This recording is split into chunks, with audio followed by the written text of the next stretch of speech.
Nagpahigayon og surprise drug test ang mga personalized regional offices sa Philippine Drug Enforcement Agency kon PDEA, Land Transportation Office LTO, Land Transportation Franchising and Regulatory Board LTFRB, Philippine Coast Guard, Philippine National Police ug local government units ngadto sa Cebu North ug South Bus Terminal kagahapong adlaw.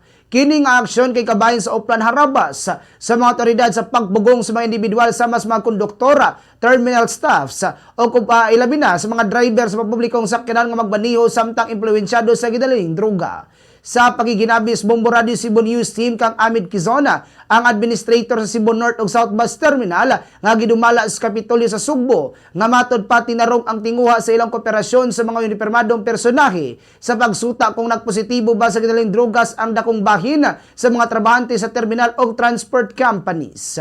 Karong adlaw na may surprise drug test ang PDEA, so ubay-ubay na ang na-drug test na to, no? Apil ni ang mga driver, mga konduktor, bisan gani mga empleyado sa terminal. Sama na ko, voluntaryo mo ko, ako mga sakop na nagpa-voluntary drug test na. Aron sa ingon, pakita po dun sa mga tao nga tarong ang ako ang pagda sa terminal, kay moro mo kinaytuyo ni Governor Pambalik Patro, at ako mo natugda, kining atong pampubliko nga tas. Si Amid Quezon, ang administrator sa Cebu North ug South Bus Terminal. Samtang sabi ko sa PDEA 7, pinaagis pamayag ni Lea Alcantara, ang information officer sa mga hiyensya nga ang Oplan Harabas, kay multi-agency action isip pagpangandam sa Dagsas Baydor, karong Semana Santas pagsiguro nga luwas ang kahimdang sa pangisip ug panglawas sa mga sakop sa sektor sa pampublikong sakayan. Yung mga chemists namin ang conduct ng drug test, pero with the support of our partner agencies.